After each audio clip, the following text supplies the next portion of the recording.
drivers. Hey, I want to welcome you back, and nice to have you on board. We're going to talk a little medical awareness now with Dr. Fahmi Farah, who is joining us, and one of North America's leading cardiologists. And we are, of course, we're deep in the summer now. And folks around about, they're out on the road, they're at the lake, they're doing this and that, playing basketball pickup games, you name it. And unfortunately, we're talking injuries. And that's why I think this time of the year that we see an increase in the number of medical situations where somebody is rushed on to the emergency room. And on board to talk about this, maybe summertime trauma injury. Can it cause heart attacks? Dr. Fahmi Farah is on with us. And, Doctor, always great to have you on the radio. Thanks for joining us back on the show. Welcome. It's always great to be on your show. Thanks for having me back. Absolutely. Thank you very much. And a little background about you, like we always do, and we'll go from there. Welcome back. I'm an invasive cardiologist and founder and CEO of Bentley Heart Medical Center, also director of Global Health Lines Foundation. When you mentioned invasive... go ahead. I'm sorry. I was going to say you can find me at www.drfahmifarah.com. Okay, very good. And, when you mention invasive cardiologist, just right out of the gate, what is that? What's an invasive cardiologist? Invasive cardiologist means, when somebody comes in with, like, say, a blockage, for example, we can go in and do procedures. We can go take a look at that blockage, what it looks like. And, in the past, majority of the things used to be, not majority, but a lot of before the invention of cardiac catheterization, a lot of the fix for blockages used to be just open heart surgery, which is no longer the case. Very few patients with this technology of cardiac catheterization needs to undergo open heart surgery. Now we can do a lot of things percutaneously, where we actually go in through your wrist and go take a look at what the blockage looks like, and then we can fix that with stents. We also do other types of procedures. For example, if somebody is in atrial fibrillation or like their heart is fluttering, we can shock their heart and get them out of atrial fibrillation and bring them back into normal rhythm. If somebody has any kind of valvular heart disease or a hole in the heart or any other structural problems, we can do endoscopy of the heart. It's called transesophageal echocardiogram, which is also considered somewhat of an invasive procedure. So invasive just means that in addition to seeing patients in the clinic, you also do procedures in the surgery. My golly, that is such a fascinating area, because I would imagine years ago, when somebody was having a cardiac situation going on, that maybe the only choice was to go open up the chest cavity.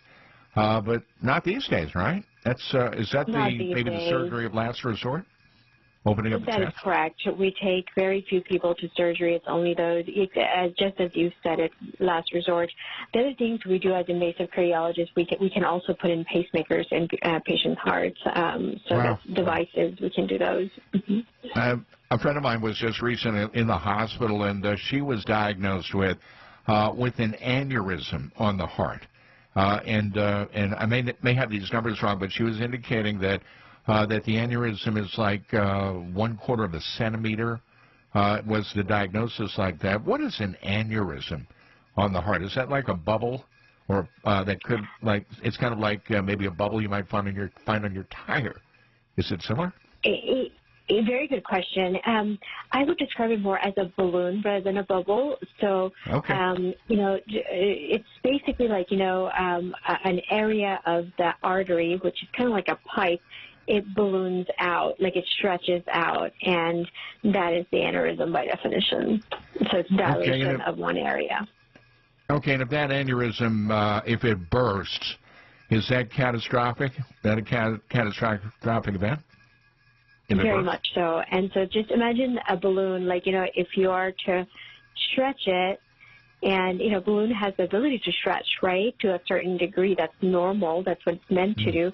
That's the same concept within our cardiovascular system, our blood vessels and the blood vessels within the heart and around it.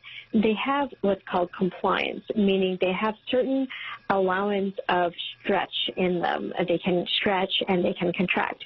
But there's a threshold. If they go beyond that, just like a balloon, then the balloon can burst. It's a very similar concept, and yes, it can burst, and that could be deadly if that happens. Okay. My golly. Okay, it's really a fascinating machine when you think about all of the things that the heart certainly can do. And, you know, as mentioning at the beginning of the show that this is summertime, and there's going to be a lot of folks out and about, and they may go through trauma, maybe a trauma injury. Scenario, maybe falling off a truck, maybe an injury playing basketball, getting out there, you know, hunting or whatever.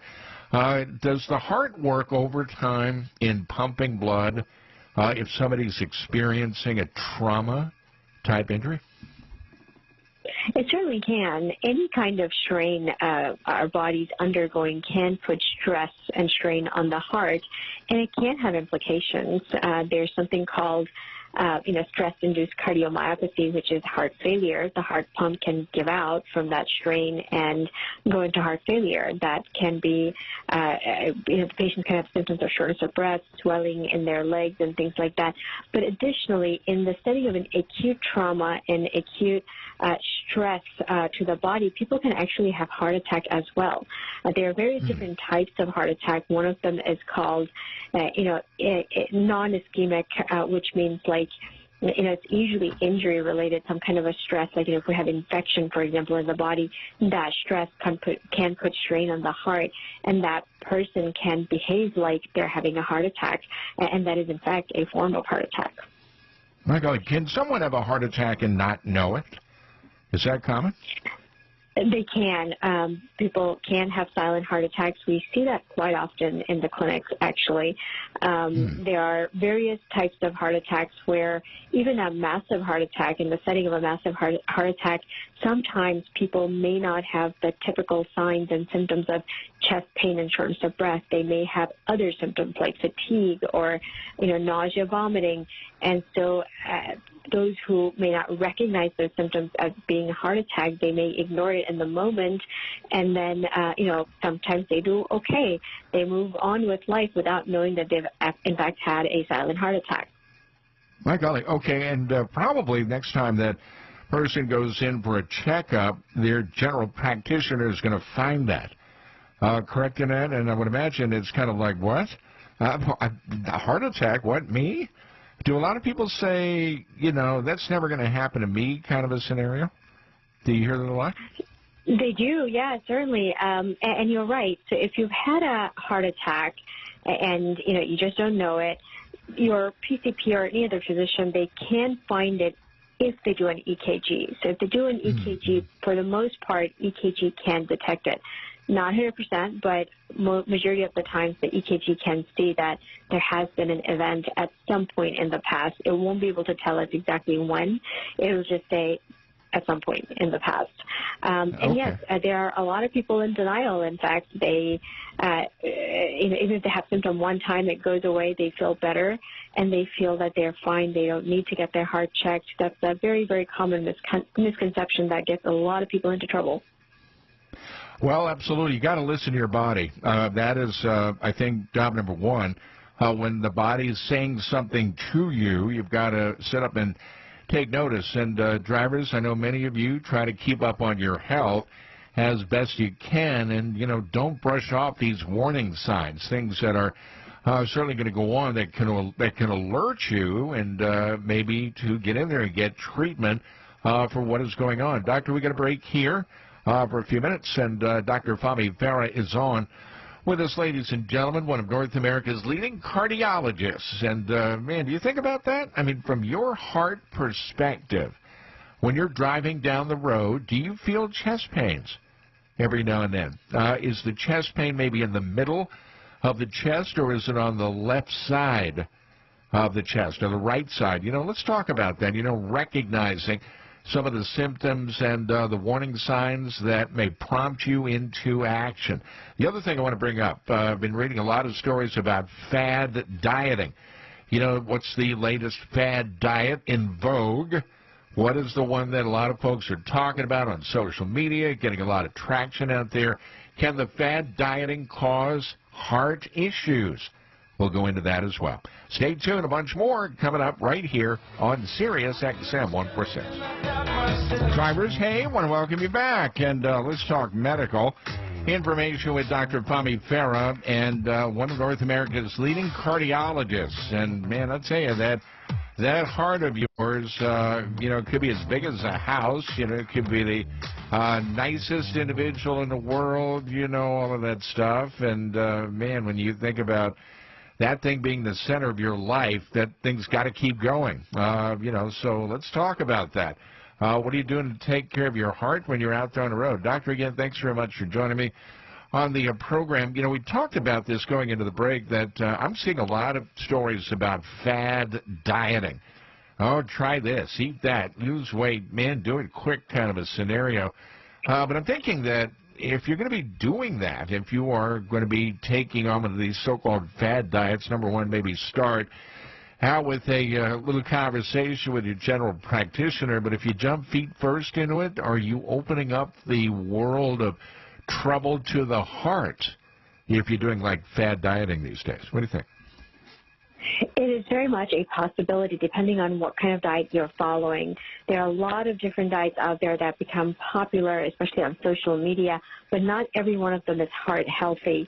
Particularly, I'll give you an example. The keto diet, for example, it's, a lot of people find it helpful in losing weight, and they're sometimes successful a lot of the times, but that doesn't mean that it's great for your heart. It's actually not, because it's a high cholesterol, high fat diet, and that increases your cholesterol level, and it actually increases your risk of having heart disease, such as blockages in your heart, and risk of heart attack and stroke go up by a lot.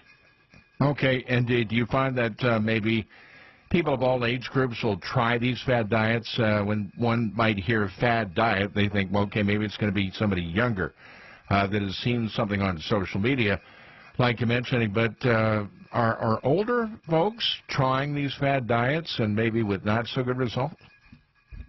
They are. Whenever a diet becomes popular, it's usually all age groups, and it could be bad for all age groups, and particularly the elderly, those who are with pre-existing conditions, as well as risk factors like high blood pressure, high cholesterol, all of those. It really can put them at risk. So any kind of fad diet, before you consider it, you really should run that by your physician and make sure that it's the right one for you. Okay, doctor. Someone said on the show that they would love to go see a doctor, their general practitioner, somebody that can maybe look over and see what's going on. But many have said, I can't afford the insurance. I just don't have insurance. It's out of my pocketbook range. Any thoughts on that? Maybe if somebody has got limited financial means and they maybe need to see a cardiologist or a general practitioner for a referral. Any recommendations as to what route maybe somebody can go? Yes, I totally sympathize with those who do not have insurance. It is a problem. There are many, many thousands, millions of people who they don't have access to health care for that reason. But the only other way would be, there are many cardiologists and primary care providers, cardiologists such as myself included. For those patients, we do provide self-pay option that is much reduced cost, that's affordable for most. So that's one way. You can kind of shop around in your area to see which cardiologist would take a self-pay patient. If you don't have insurance, that's an option. The other option is for low-income folks who can't afford self-pay either. There are some county hospitals, and through those county hospitals, they do have some county clinics that are funded by government, and you can try and see if you can get into those clinics and see a cardiologist either for free or at a much lower cost. Okay, very good. And as far as like companies providing more medical care for their employees, it's got to be, I think, one of the big stories we need to mention here, because if a company, say maybe a driver, is working for company ABCDE and needs to get in and see a doctor, that many companies have got like medical personnel on staff. It could be maybe a physician assistant or registered nurse, and that's a great thing, right? How do we convince more companies to do that for their personnel, offering opportunities like that? What do you think? What are your thoughts here? I think it's a great idea. You know, like physicians, assistants, and nurse practitioners, they are medical personnel. They are trained to look at simple things, you know, like, they should be able to guide you on nutritional facts and things like that. So I do encourage more companies to provide access to healthcare for their employees with simple things like that. I think that would be fantastic just to get some, counseling and guidance on how to be healthy. I was reading a story the other day, Doctor, in one of the medical journals that more companies are adding the defibrillators in the company, that they are up on the wall in various locations throughout buildings, and that's got to be an amazing thing when you think about the timely opportunity to save somebody's life.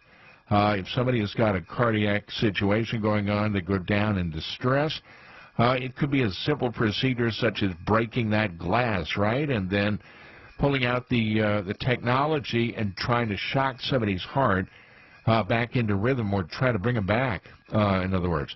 Are you finding more companies are doing that they're thinking of their employees offering things like the defibrillators on site? How important are they? I think that's very important.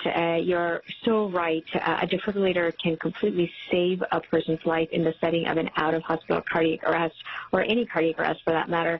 But, the statistics of survival are so poor when it comes to out-of-hospital cardiac arrest, and it's for this reason. It's because defibrillators are not readily available, and so that timeliness is not met. And with more companies, more places provided or had defibrillators at hand, that treatment can be provided at a much faster pace, and the rate of survival would, of course, go up in the event of an out-of-hospital cardiac arrest.